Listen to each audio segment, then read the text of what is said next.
Welcome to Trading Nation. I'm Eric Chemi. Today we're pleased to be joined by Dick Bove, analyst at Vertical Group Research. Dick, the market is expecting a rate hike in December. What is this going to mean for the banks? Well, I think that the market has misunderstood what a rate hike means for the banks. I think that what we've seen is, to this point, that the rate hikes have not had a meaningful impact on bank earnings. In other words, if you take a look at something called the net interest margins of the banks from December 2015 to the present, they're up about 17 basis points. And of course, the federal funds rate, the effective federal funds rate, is up by over 100 basis points. So I don't think that there's going to be a huge impact on the bank earnings by raising rates in December. What are your thoughts on the relationship between the shape of the yield curve and how bank stocks perform? Because, you know, there's the traditional way of thinking about it that a steeper curve is better for banks. But then you've seen other research out there that says, hey, this isn't actually true. It's just a myth. What are your thoughts on that? Well, I mean, from 1966 to 1982, the yield curve was inverted 47% of the time. And that meant that you went right through the 1970s with the yield curve being inverted, you know, more than not. The net result in that period was that bank earnings went up faster than any other decade in the post-war period. So again, you know, we have all these theories floating around about interest rates in banks. I'd say 150% of them are ridiculous. For example, take the theory that says, you know, if interest rates stay low for long, banks can't make money. Well, interest rates were low for long from 2010 to 2016, and bank earnings went up every one of those years except one, and they hit record earnings in 3 of those years, 2013, 15, and 16. And have you got this yield curve myth, which is a myth because it hasn't stopped bank earnings from going up. And then you have the theory that, you know, if interest rates go up, which of course drives the value of bank assets down substantially, that it's good for banks. I mean, banks have $3.5 trillion worth of bonds. If you increase interest rates, they don't go up in value. So, you know, the market loves to talk about interest rates in banks, but it's absurd. So what do you think is the most important thing for someone who's not a bank expert like you, but they're trying to trade the bank stocks? If it's not these myths, what are the 3 things they should be focused on? Well, you know, what you look at when you're looking at a company is that company selling anything? In other words, is the company selling something?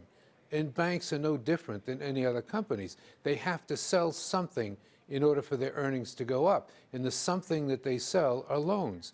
And the problem that they're having at the present time is that they're not selling a lot of loans. Loan growth has been much lower this year than any of the past 3 years. The second thing is, the thing that you sell has to be pretty good. In other words, you can't have a lot of rejects on whatever it is that you're selling. Loan losses are the indicator as to whether one of your selling products are good or not. And the net effect is, you know, loan losses have actually been superb over the last couple of years. So that aspect of the business has been good. And if you want a third one, you know, you have to take a look at the spread between what their cost of goods are, and money is their cost of goods, right? They're selling money. So if the spread between their cost of goods and the price that they sell the product is wide, then, you know, you should be buying bank stocks. So that means that, you know, these bank stocks are no different in any way, shape, or form than a manufacturing company. You got to sell something. What you sell has to be good, and you have to make reasonable margins on what you sell.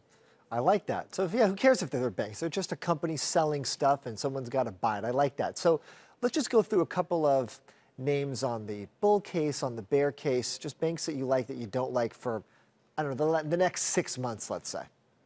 Yeah. All right. Well, basically, from my side, I'd say Bank of America looks phenomenally good. I think if we take a look at the growth in money supply over the next 4 to 5 years, let's assume it grows at trend 6%, and Bank of America deposits grow in line with money supply, which means 1 out of every $9 in growth in money supply winds up in Bank of America. And then we take a look at the growth in GDP, which let's say is 5.5% on trend, and Bank of America gets 1 out of every $20 in that case in terms of loans, then it's very likely that Bank of America's earnings will be up 10% a year for the next 5 years, and that in 2023, the stock will be selling at $61.50 a share, which is an 18% growth rate per year from the current time. On the other hand, take a look at Goldman Sachs. Now, Goldman Sachs earnings are now down below where they were 10 years ago. They're down below where they were 5 years ago.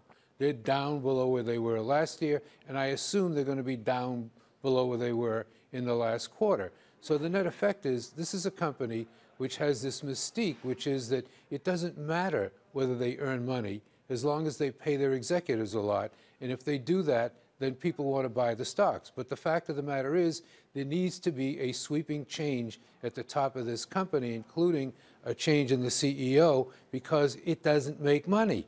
It doesn't make money on an incremental basis. So buy Bank of America and short Goldman Sachs.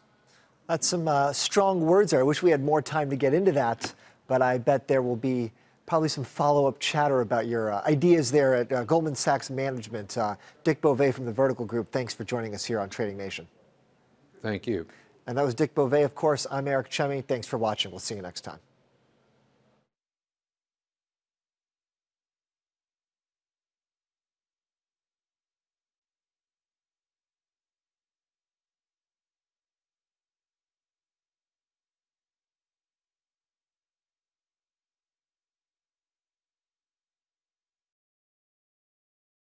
Hey there, thanks for checking out CNBC on YouTube. Be sure to subscribe to stay up to date on all of the day's biggest stories. You can also click on any of the videos around me to watch the latest from CNBC.